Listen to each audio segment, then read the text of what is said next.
Ce que nous aspirons au fond, c'est à mettre en œuvre d'abord ce que nous avons appelé de nos voeux à travers les États généraux d'agriculture, c'est-à-dire travailler sur 3 gros piliers. L'emploi, ça c'est le pacte de responsabilité. Tout ce qui est lié aux normes, à la simplification qui aujourd'hui pèse comme autant de contraintes sur les exploitations. Il faut à la fois nous remettre dans le contexte européen. Lorsqu'il y a une réglementation, ne la surtransposons pas en France, c'est ce qu'on a fait depuis pas mal d'années. Et puis sur un 3e sujet qui est la relation agriculture-environnement, mais à laquelle nous voulons associer une autre dimension qui est investissement, modernisation et innovation-recherche. Je pense que tout ça configure une vraie feuille de route.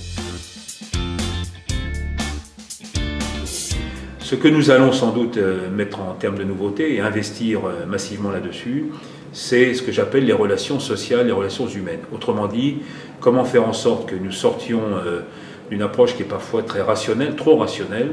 On a souvent des réponses qui sont très techniques, très technocratiques, qui ne sont pas toujours comprises de nos concitoyens. Je pense que nous avons un effort à faire pour à la fois être mieux compris, faire partager nos ambitions, elles sont nombreuses. L'agriculture française a beaucoup d'atouts, mais à condition évidemment qu'on lui en donne les moyens. Et puis faire en sorte quand même que, j'insiste là-dessus, modernité, progrès, innovation, recherche ne soient plus des mots tabous.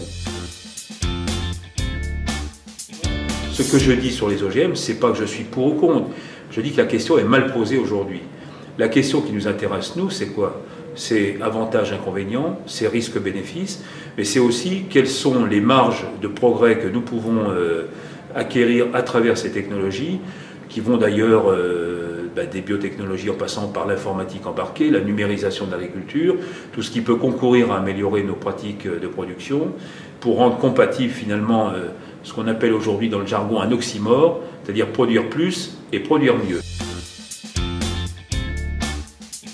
Ce sont des craintes que nous estimons légitimes aujourd'hui parce que, d'abord, je précise que dans le code rural, le statut d'animal est déjà défini.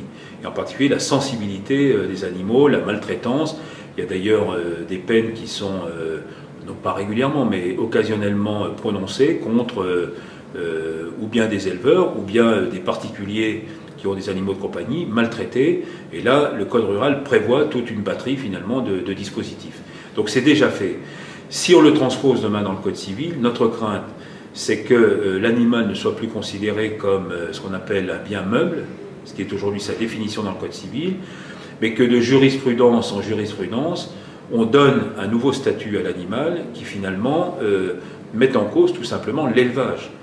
Et on voit bien que dans les attendus qui ont finalement donné lieu à ce projet d'amendement déposé par M. Glavany, mais au-delà de ça, le militantisme extrêmement appuyé dont font preuve un certain nombre d'ONG, d'associations, vise plutôt tout simplement à interdire l'élevage et à passer à un régime végétarien versus un régime diversifié avec notamment des produits lactés et carnés. Ça n'est pas supportable. Sur le statut d'agriculteur, ce que nous demandons depuis pas mal de temps, et nous voulions saisir l'occasion de la loi d'avenir pour avancer sur ce sujet, c'est ce que l'on appelle une professionnalisation du métier.